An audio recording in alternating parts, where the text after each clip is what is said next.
princípio era o Verbo era Deus e o Verbo estava com Deus.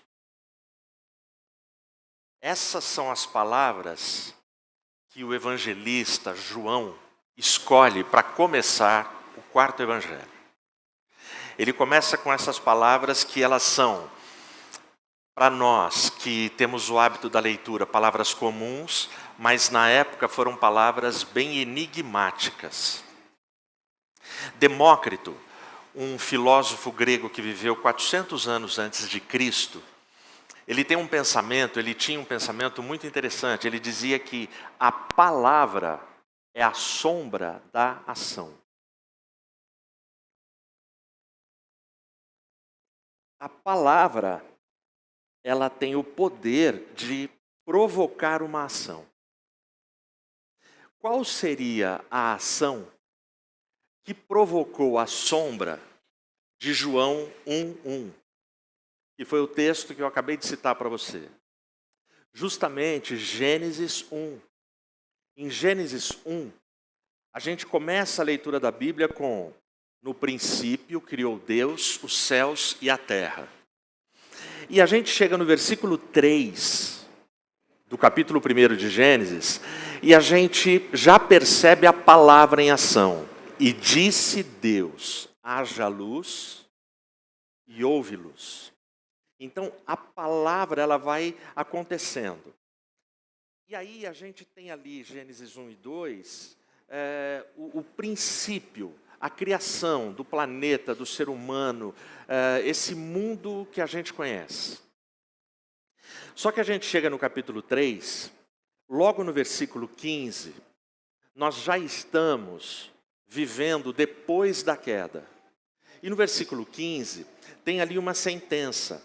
E a sentença é direcionada a Satanás. Deus coloca da seguinte forma: eu colocarei inimizade entre ti, Satanás, e a mulher. Portanto, a gente extrai daí, quando a gente analisa a Bíblia como um todo, que a inimizade entre a igreja e o diabo existe desde o momento da queda. Também no versículo 15, é dito de forma clara: dela, da mulher, vai nascer uma semente. E da semente da mulher, ela vai esmagar sua cabeça. E você vai morder o calcanhar dela. É uma imagem. Satanás, ele tem poderes que Deus permite e concede a ele para incomodar até a altura do pé. Mas Deus concede para a semente da mulher, que é Jesus Cristo, o poder de pisar na cabeça e esmagar a cabeça da serpente. Amém? Eu resumi para você. A partir de Gênesis 3, versículo 15, o mundo vive exatamente esse tema, esperando o Verbo. Porque existe uma promessa ali, da semente da mulher vai nascer um que vai esmagar a sua cabeça. Então, o homem começa a esperar. Aí a gente chega em Gênesis 4, 26. 26 é o último versículo do capítulo 4 de Gênesis. E lá fala que Enos, na família dele, gerou a Sete. E então, e só então, se começou no planeta Terra a invocar o nome do Senhor. Oração começa a partir de Gênesis 4. E isso tem uma implicância no mundo invisível. As pessoas agora começam a orar porque a gente tem um problema a enfrentar. O problema começa na queda. Então a gente tem um inimigo que sabe que a sentença dele já está traçada. E o homem agora precisa orar, e isso tem implicância e afeta o mundo invisível. Por quê? Nós não vemos demônios, nós não vemos anjos, a gente não vê a Cristo, o seu rosto, como há 2000 anos atrás, os moradores ali de Jerusalém puderam ver o rosto de Cristo. A gente não tem essa referência. Nenhum homem viu a Deus. Então agora a gente tem a arma da oração para guerrear nesse mundo invisível. Tudo isso eu estou te contando para você entender o que acontece numa linha bem rápida da história. O inferno, sabedor de que uma semente nasceria da mulher para esmagar, o inferno começa a perseguir e a matar quem ele conseguir. Porque a missão de Satanás desde então, esperando o verbo, é: eu preciso descobrir onde é que está o verbo e acabar com o verbo, porque ele não sabia. E aí a gente começa a história: Abraão, Isaac, Jacó, José. A primeira geração, quando o povo de Deus está sendo formado, os patriarcas, você vai ver nessas famílias muito pecado e muito erro. Você tem, por exemplo, a prova que Deus pede para Abraão: ó, mata o teu filho, sacrifica o teu filho. O inferno está assistindo tudo isso. Será que a semente é Isaac? E aí, não é Isaac. Aí continua, Jacó. Pô, será que é Jacó? Aí vem José. Aí José, ele tem um testemunho na Bíblia que é, assim, incrível, um testemunho exemplar. Os irmãos de José querem matar José. E aí você tem uma luta ali. Será que é José? E Satanás está observando tudo isso, está olhando para tudo isso. José vai para a prisão, José é ameaçado de morte, José é elevado ao segundo cargo no Egito e José vai crescendo. Ou seja, o inferno vai caminhando e percebendo: não é esse. Aí vem Moisés, o inferno já fala: pô, mata todos os meninos. Sabe, matar o mal pela raiz, cortar o mal pela raiz. E aí Moisés vai vivendo, e o inferno fala: poxa, não era ele. Davi. Aí Davi é um cara conquistador, é um cara que ganha todas as batalhas, acaba com todo mundo. Davi está conquistando, ampliando a área territorial de Israel. E Davi, ele sofre ameaças de morte por Saul, pelos seus inimigos, por um monte de gente. Mas ninguém consegue. E o inferno achando: será que é ele? Não era também. Jó. Senhor, me permite aí, vai colocar a mão em Jó. Porque Jó, para te obedecer, é muito fácil. Ele é rico, tem tudo que ele quer. Então é fácil ser crente sendo Jó. E Deus fala para Satanás: você pode tocar em tudo, só não toque na vida de Jó. E Jó, é impressionante que quando ele recebe a primeira notícia dele de perda e de tragédia, não é de casa, não é esposa, não é filhos, não é. A primeira notícia, se você ler na sua Bíblia, que chega para ele é: os seus bois foram roubados. Porque na cultura de Jó, naquele momento, sacrifícios a Deus que Jó fazia sempre, eram feitos com bois. E é muito legal, os seus bois foram roubados, mas Jó é aquele cara que vai dizer: o Senhor deu, o Senhor tomou, bendito seja o nome do... Ou seja, a ideia dos bois ali, em primeiro lugar, é: esse cara sem os bois não mais vai adorar a Deus. Mas o detalhe é que não interessa o que eu tenho para adorar a Deus, interessa o que eu sou. Interessa quem nós somos. Você não precisa ter para adorar. Você adora a Deus independente da circunstância. Mas o Jó, ele vai sofrendo, e o inferno assistindo. E não é o Jó. Aí vem o Daniel. Aí o Daniel é jogado numa cova de leões. E o inferno torcendo. Deve ser esse cara, profeta. O cara... E Deus fecha a boca de uma média de 1000 leões naquela cova. Não era Daniel. O tempo vai passando, vem profetas, aí vem o período interbíblico, 400 anos de silêncio, revolta dos macabeus, o mundo está em convulsão e o inferno procurando onde é que está a semente da mulher. E não acha. O detalhe é que quando a semente da mulher vem, inclusive o povo de Deus e a igreja não percebem que ele veio. Não reconhecem que ele veio, porque o mundo está esperando que o filho da mulher, que essa semente, nasça numa família extremamente poderosa, real, monárquica, sabe, de generais, rica. Só que o menino nasce numa manjedoura, num estábulo. O inferno não se tocou que a semente estava nascendo. Aí eu te convido a ficar em pé. Eu vou ler em nome de Jesus o que acontece nesse exato momento que o bebê nasce. João 1, versículo 14. E o Verbo se fez carne e habitou entre nós. E nós contemplamos sua glória, como a glória do unigênito do Pai, cheio de graça e verdade. Fecha os olhos. Pai, muito obrigado por esse momento. Em nome de Jesus, Pai, nós estamos como tantas gerações que passaram, esperando o Verbo, esperando a palavra, esperando o Filho. Em nome de Jesus, fala conosco, Pai, e nos ajude a refletir nessa narrativa, nessa história que impacta gerações. Em Teu nome eu oro, amém. Pode sentar. Aí,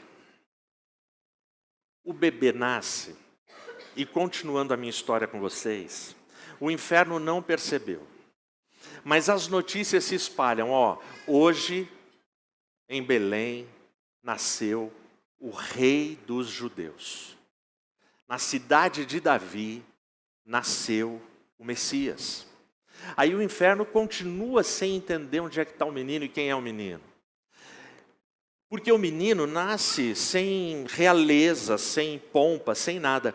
Então agora a perseguição vai continuar. É Herodes mandando matar todos os meninos de 2 anos para baixo.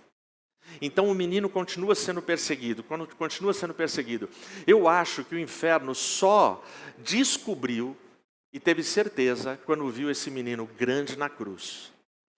E é por isso que na cruz Jesus é tão provocado. Você não é o Filho de Deus? Então, liberta a gente e desce da cruz. Mas você não é o rei? Você não tem poder? Sai da cruz. Jesus, ele poderia sair da cruz, gente, sem operar milagre nenhum. Não se esqueça que Jesus, ele cresce numa casa onde o pai era carpinteiro.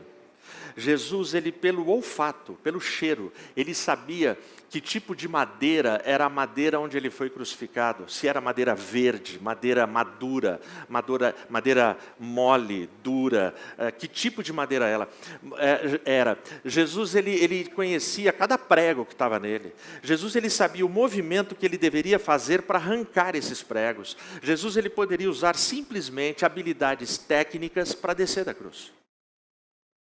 Ele nem precisava usar o poder dele. E eu diria para você que o inferno, naquele dia, estava numa torcida ali, para que ele descesse da cruz. Porque ele descendo da cruz, ele não cumpre a missão dele. O inferno tentou de todas as formas, mas não conseguiu. Então Jesus, ele se deixa morrer, ele morre, e aí continua a luta para acabar com a semente da mulher que é Jesus. Agora o inferno já sabe. Então Roma manda colocar pedra, guardas, dobra a guarda para vigiar o túmulo para que não acontecesse nada.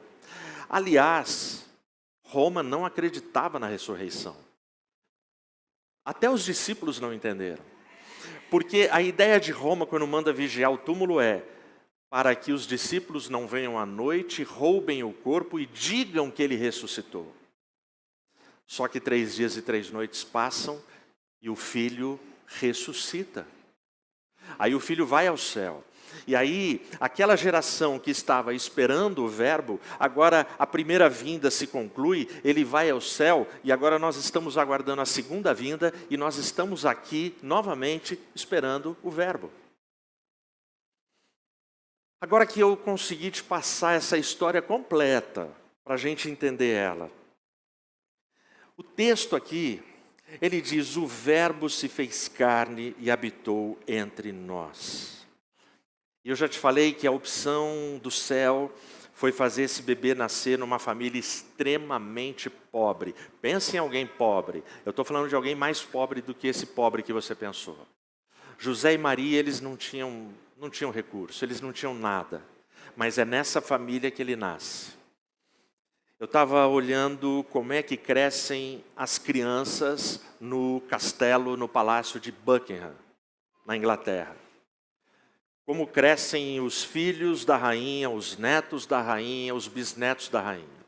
Até os 8 anos de idade, eles, publicamente, socialmente, todos têm que sair de bermuda. E a bermuda tem um padrão, ela vem até aqui. Por quê? Porque a família real precisa que as pessoas vejam joelhos reais. Já pensou? As crianças, elas já nascem com... Cada uma tem o seu nutricionista, que vai definir a comida que pode comer. Carlinhos, que está aqui, é fã de churrasco. No Palácio de Buckingham, não. Eu já vi esse menino comendo churrasco. Come mais que o Luciano. É impressionante. E olha que o Luciano já nos causa muita impressão. Então, esses meninos, eles crescem desse jeito. Todos eles, as crianças, têm uma babá, que não é uma babá, é uma super babá. A babá de cada criança no Palácio de Buckingham, elas têm defesa pessoal, elas têm curso de psicologia, de filosofia, porque elas têm que saber, num momento de emergência, o moleque caiu numa cachoeira, ela tem que saber nadar, ela tem que saber mergulhar, ela tem que saber lutar, ela tem que... Ou seja, e onde a família real vai, não é o pai e a mãe que cuida, a babá vai junto e a babá cuida.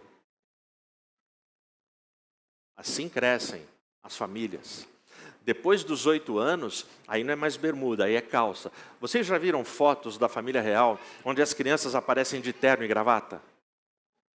Porque aquilo é regra, não é porque eles acham, a criança quer. Eu não conheço criança que quer usar terno e gravata, mas a família real é assim. E nós?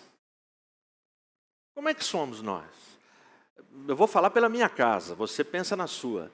Na minha casa a gente comia a comida que tinha. Como é que era na sua? Era assim? A gente comia a comida que tinha e quando tinha. Não é? Que roupa que a gente usa? Eu não sou filho único. Eu sou o 5º filho. A gente usa muita roupa do irmão mais velho. Quem já usou muita roupa de irmão mais velho aí? Levanta a mão, deixa eu ver. Olha lá. A gente usa a roupa que dá. Aí você fala para a mãe, tá largo. A mãe fala, fica tranquilo, eu resolvo. Ela costura e aperta. E quando você cresce, ela solta os pontos. É assim ou não é?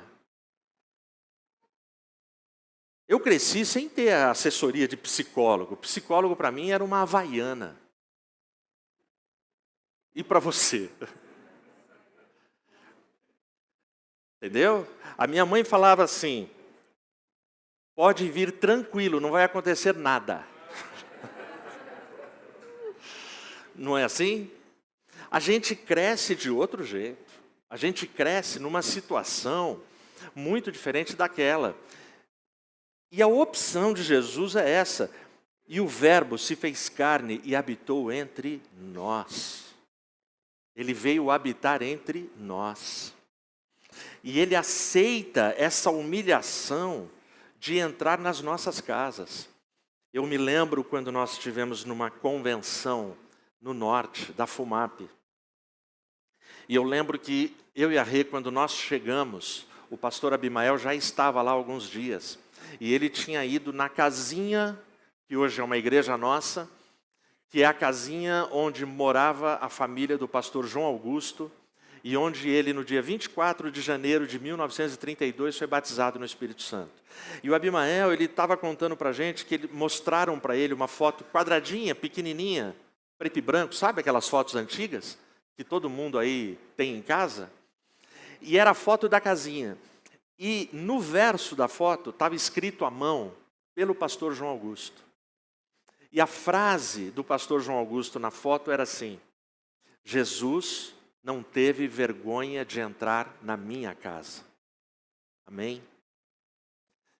Então Jesus, ele não teve vergonha de vir habitar conosco, de entrar na casa mais humilde, de ir nas periferias, subir os morros. Jesus, ele habitou entre nós. Então, o verbo, ele se fez carne e ele habitou entre nós. Agora, deixa eu tentar te explicar por que isso é enigmático. Aquele primeiro texto que eu citei para você no início dessa reflexão. No princípio era o verbo era Deus e o verbo estava com Deus. E aí você pega Gênesis 1:1. No princípio criou Deus os céus e a terra. O início dos 2 versículos é o mesmo, no princípio e no princípio. O detalhe aqui em Gênesis está no hebraico, que é o Bereshit Bará. A mesma palavra é usada aqui no grego, que é o arquê. O princípio é arquê. Essa palavra, gente, ela foi sequestrada pelos filósofos gregos. E os filósofos gregos, há séculos, eles usavam praticamente para tudo, na pregação deles, no discurso deles, a palavra arquê. O que significa o arquê? O arquê, o princípio, significa eu quero descobrir a essência das coisas, a essência das pessoas, porque é só a essência que explica as coisas. Mas eles não conseguiam explicar. Tenta ler livros de filosofias, tem frases lindas, mas você não chega a conclusões muito boas. Então os caras passam séculos falando sobre o arquê, o arquê, o arquê, o arquê. Aí vem João e choca a sociedade da sua época. Então João ele vai pegar e ele vai falar assim, eu vou dar para vocês, sociedade. Sabe assim? O pessoal usa hoje a expressão, você pode sapatear de salto fino na cara da sociedade, não é isso? Então, o João, ele chega e ele escreve, no evangelho dele, ele começa assim, ó, vocês estão há séculos, cultura grega, filósofos gregos, tentando a resposta para o arquê, eu vou dar a resposta para vocês. Então ele começa no princípio, e o princípio lá em João é o arquê, ele vai falar, era o logos, o verbo. Então João está dizendo, a resposta que vocês estão procurando é o logos, é o verbo, é a palavra. Ele é a essência da vida. É ele. E é ele que nós estamos esperando. Aí, olha só que legal. A gente vai caminhando e ele vai dizer aqui, nós contemplamos sua glória como a glória do unigênito do Pai. Eu e você, a gente está vivendo hoje sem ter visto a Cristo, porque a gente também está contemplando a mesma glória. A glória que essa geração contemplou. Como? O evangelista ele dá a dica para mim e para você aqui no final do versículo. Cheio de graça e de verdade. Deixa eu falar um pouquinho com vocês sobre essas 2 palavras. Graça é uma palavra que é como a nação de Israel. A nação de Israel é uma nação teimosa. É uma nação que está aí há 3.500 anos. Todo mundo tenta destruir essa nação. E essa nação está aí. Você sabe que as 3 religiões monoteístas do planeta é cristianismo, judaísmo e islamismo. O islamismo tem 1 bilhão e tralalá. O cristianismo também está indo com 1 bilhão e tralalá, ou 2 bilhões e alguma coisa já. Os judeus, os israelitas, porque israelense é quem nasce em Israel. Israelita é quem segue a religião. Os israelitas hoje, no mundo, não passam de 15 milhões. Só que eles são a religião mais antiga. Por quê? Porque Israel, como religião, é uma religião messiânica. Eles estão esperando o Messias. O cristianismo e o islamismo são religiões missionárias. No cristianismo você tem a ordem de Cristo. Ide, pregai o evangelho a toda criatura. Então, aqueles 12 caras começam a pregar e o evangelho vai sendo pregado e vai sendo multiplicado e nós estamos com mais de 2 bilhões. O judeu não. O judeu ele não fica pregando a doutrina dele. Aliás, se você tiver interesse, você vai ter que sentar com o rabino e o rabino vai te explicar um monte de coisa e você vai ter que estudar muito para ver se você vai ser aceito. São as 3 religiões monoteístas. E aí, Eu estou te trazendo isso para a gente falar um pouquinho sobre a graça. Estava tendo uma conferência teológica na Inglaterra, e num ambiente britânico, e os caras estão discutindo qual é a diferença entre as principais religiões. E aí eles iam falando um monte de tema e não achavam. Todas as religiões são muito parecidas. Quando falava do cristianismo, nós temos um Deus, a outra também tem. O nosso Deus tem uma revelação, aquele Deus também tem.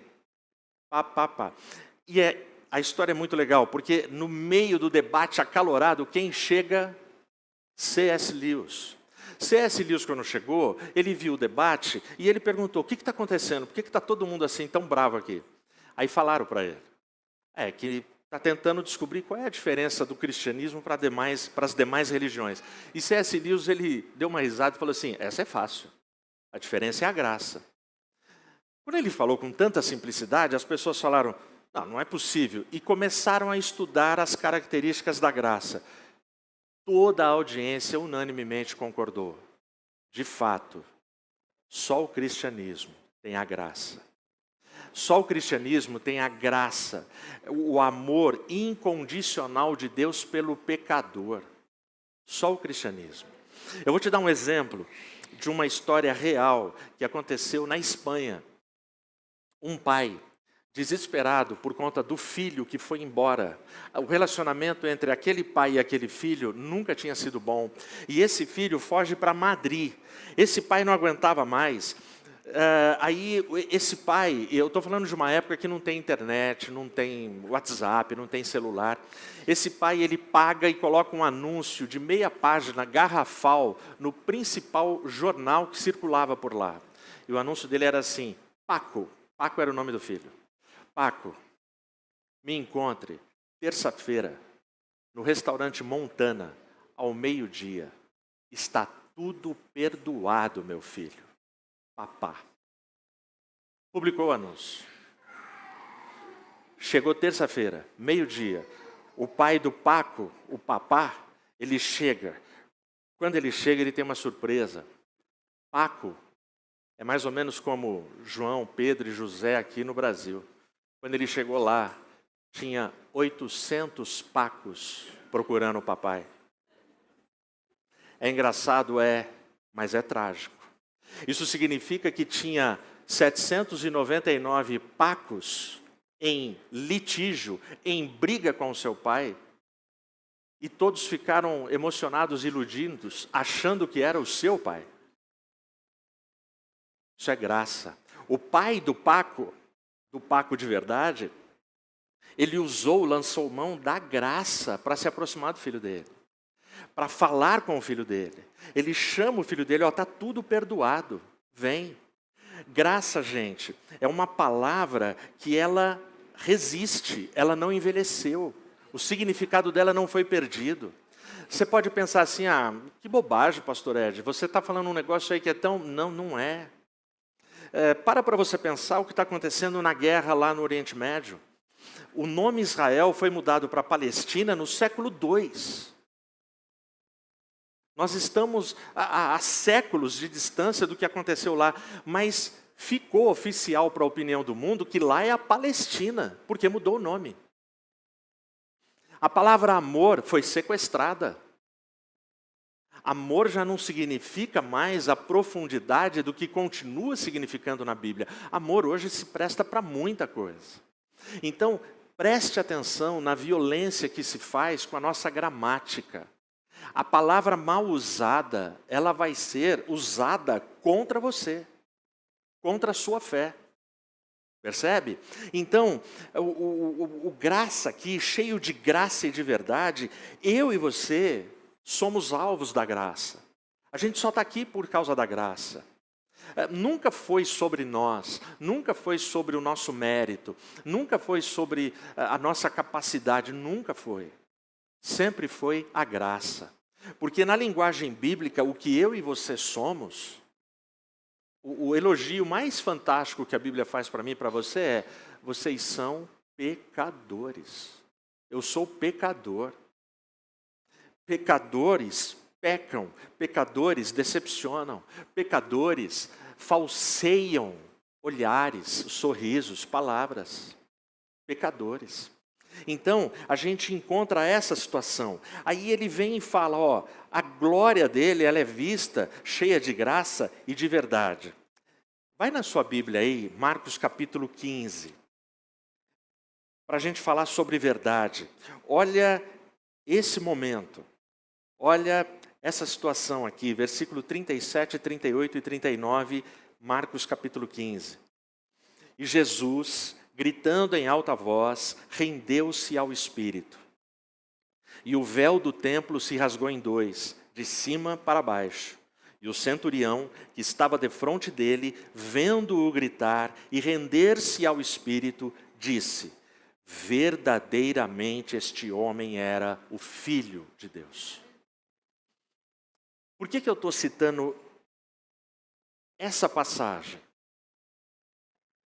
Como eu te disse, pouca gente na geração de Jesus se tocou, descobriu e teve sensibilidade para saber que estava diante da semente da mulher que esmagaria a cabeça da serpente. Seguidores de Jesus tinham dúvidas. Mas aqui, o centurião, ele está ali. O texto fala que ele estava de frente com Cristo. Presta atenção. Deixa eu fazer uma pergunta. Quem aqui já viu ali ao vivo alguém morrer? A hora que a pessoa deixa de respirar e morre. A Melana, Paulo, Luiz, lá atrás, irmã Argentina, Lu, Leia, aí Tiago. Marisa. Pessoal do hospital, todo mundo já viu. Sem ser o pessoal do hospital. Ou seja, médicos e enfermeiros. Do pessoal que não é, tipo Tiago, Paulo, pessoal que não é, e mais alguém que levantou a mão. Você viu isso 2 vezes? Ou foi uma vez? Quem viu uma vez, levanta a mão. Uma vez. Ismael. 2. Alguém viu 2? O Lu e o Paulo. 3.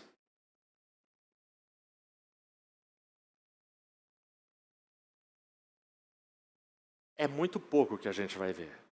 Óbvio, o pessoal da saúde vai ver porque está ali. Eu ainda não vi. Eu já cheguei perto. Por exemplo, falecimento do pai da Regina. Foi de manhã, a Regina ligou, a gente correu para lá. Nós chegamos, o seu João já tinha adormecido. Morreu. A gente não viu. É raro para qualquer ser humano ver alguém morrer, o exato momento da morte. Nesse grupo aqui, poucos viram, tirando o pessoal que trabalha em hospitais. E os que viram, viram pouco. Não é uma coisa que você vai ficar vendo. Às vezes na nossa casa, alguém vai morrer dentro da nossa casa, a gente não vai ver. Aquele momento que parou de ir. O texto está dizendo que o centurião, ele está de frente com Jesus quando Jesus rende, entrega o Espírito. E eu perguntaria para você, o que é que o centurião viu? Porque o centurião eu posso comparar com a Melana, com a Marisa. O centurião eu posso comparar com o pessoal da área da saúde. Por quê? O centurião, gente, ele era um profissional de Roma. O que ele mais viu foi gente na cruz morrer. Mas por que é que naquela hora ele olha para Jesus e ele faz essa declaração? Verdadeiramente este homem era o Filho de Deus. Por que nos outros que morreram ele não fez isso? Por que ele teve essa certeza? Por que ele olha para o Cordeiro de Deus que tira o pecado do mundo na cruz e quando o Cordeiro morre, sua respiração se esvai, o corpo dele desfalece e ele larga o peso dele na cruz? Por que é que o centurião, ele está olhando aquele espetáculo que ele está conduzindo, que ele está liderando, que ele está ordenando as regras ali, porque ele é um funcionário do Império Romano e ele tem que crucificar o Filho de Deus? Por que é que ele faz essa declaração? Verdadeiramente, este homem era o Filho de Deus. Sabe por que eu acredito na declaração do centurião? Por algumas coisas que eu já deixei explícito aqui para você. esse homem, esse profissional, ele era inimigo dos judeus. Jesus era judeu. Esse homem, ele é um profissional de causar a morte em condenados, de conduzir a morte na cruz para condenados. Esse homem, ele tem a capacidade de fazer comparação, porque ele já viu muito. Não é como quem viu uma vez ou duas vezes. Esse homem, ele tem referência como é que um crucificado morre. Mas ele nunca tinha visto. Ele nunca tinha visto um homem na cruz e trevas se instalarem em toda Jerusalém, como se instalou naquele dia. Ele nunca tinha visto um homem na cruz ser tão zombado, xingado, açoitado e ofendido. Ele nunca tinha visto na cruz um homem que está quase morrendo e fala assim: Pai, perdoa-lhes, porque eles não sabem o que fazem. Ele nunca tinha visto na vida dele tanta doçura, tanta mansidão, tanto amor como ele viu no Cristo. Por isso, quando Cristo se rende, sem reagir, sem praguejar, sem invocar maldição nas pessoas que o atacam, quando ele vê aquela demonstração, um amor tão inexplicável, restou para ele declarar: verdadeiramente este homem é o Filho de Deus.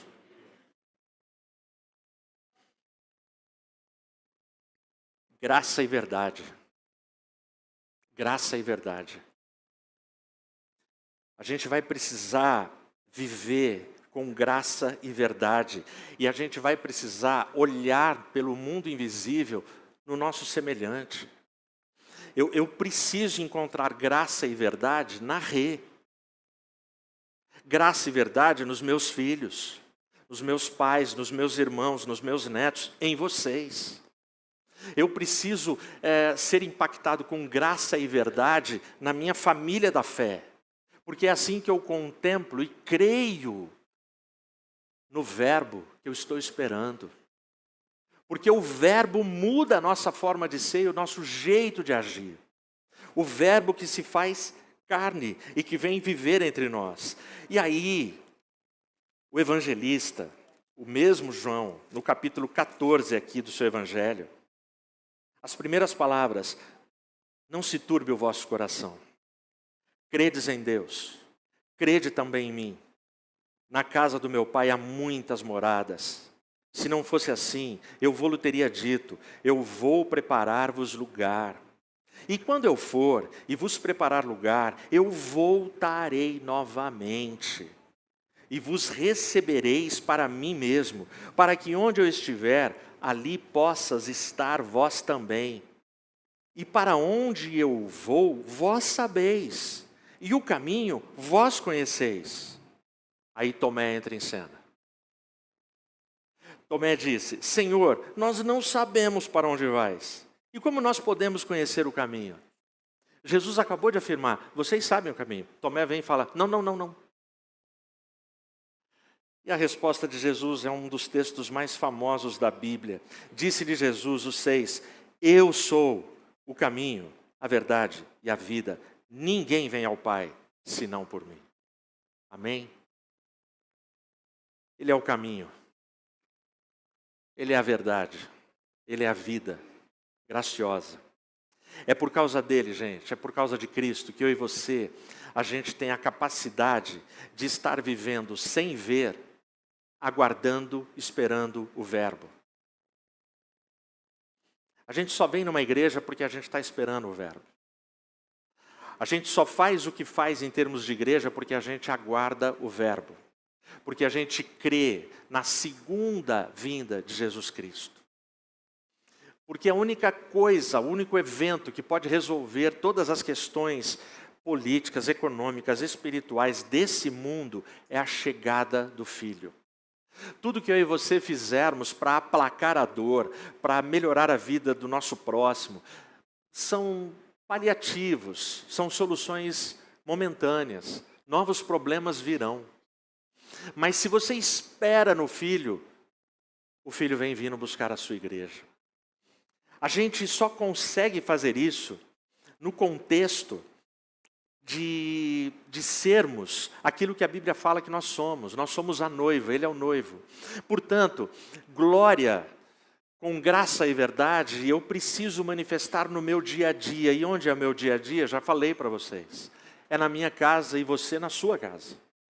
Se a gente não souber manifestar graça e verdade nesses lugares, vai dar tudo errado. Eu termino contando para vocês um momento que mexeu muito comigo. E mais uma vez eu vou ter que lançar mão do pequeno filósofo, o Theo, 6 anos de idade. Semana passada eu não estava no Vem, nem o Tiago, porque eu fui fazer um casamento. Não é ninguém da igreja, mas é alguém que procurou a gente conversou bastante, e eu fiz aquele casamento. Eu e Regina, estava lá o Tiago, a Edilene e os filhinhos do Tiago e da Edilene. E teve o casamento. O que aconteceu antes? Eu não participei dessa conversa. A Regina que me contou. Depois a Tal também me contou.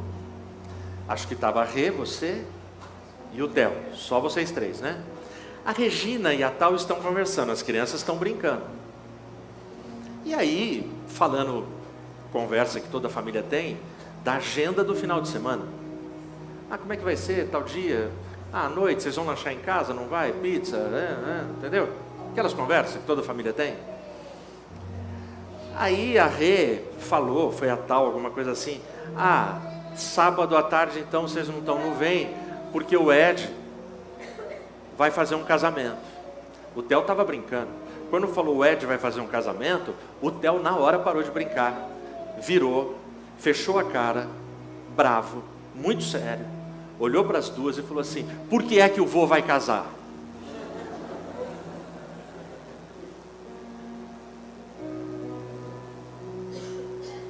A Tal e a Regina tentaram: não, ele vai fazer um casamento. Por que é que o vô vai casar de novo? Elas falaram que ele ficou fora de si. Ele ficou bravo, ele ficou nervoso, ele ficou indignado. Até que a Regina explicou para ele, a Tal: não, lembra que você foi no casamento do Gabriel, da Andressa? Lembra que o vô fez o casamento? Lembra que você foi naquele casamento? Lembra? Então, o vô é pastor, o vô vai fazer um casamento. Aí ele, voltou a brincar.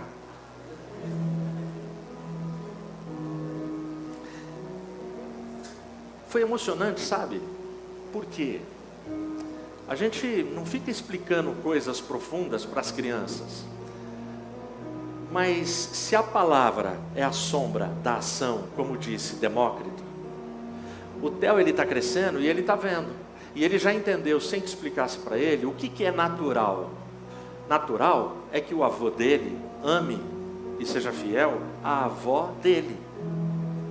Natural é que o Mateus seja fiel a Tal e a Tal seja fiel ao Mateus. Natural é que a gente tenha unidade e harmonia. Fora disso não é natural. Então, como é que uma criança que está brincando com 6 anos de idade, e aqui tem uma conversa de adultos, que ele não está nem aí, mas quando falou algo que saiu do natural, na hora ele reagiu. Como assim? Eu não aceito. Na minha casa e na sua casa, precisa acontecer palavras, atitudes e testemunhos que manifestem graça e verdade. Os filhos de vocês estão crescendo e eles vão ser educados por aquilo que vocês testemunham, não por aquilo que vocês falam. Eles aprendem. Ontem no Sola eu brinquei com a Aline. A Aline estava dando uma explicação profunda teológica sobre o direito de ser filho. Não sei quantos viram, eu escrevi: eu não vejo a hora que na família App do Parque um bebê tenha o direito de ser chamado filho do Cris e da Aline. A Aline respondeu assim: na IAP do Parque eu evito até de beber água, porque a água lá é poderosa, só nasce gêmeos nessa igreja.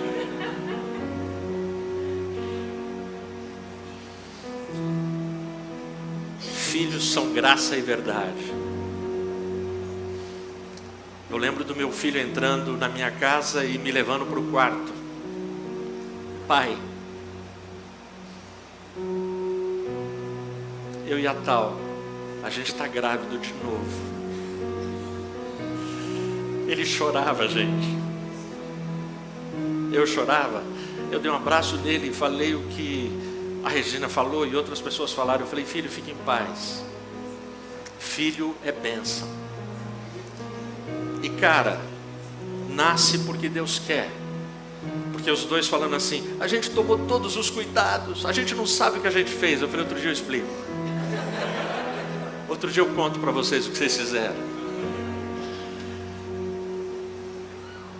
Você solteiro que está me ouvindo e é em casa, a expressão do verbo que nós estamos esperando, o verbo precisa acontecer na nossa casa. A graça não é um conceito, a verdade não é um conceito. A graça e a verdade na Bíblia é uma pessoa, é Jesus Cristo Senhor. Ele é quem nós aguardamos e esperamos. Ele cura todas as nossas feridas nos nossos relacionamentos. Que Deus nos abençoe.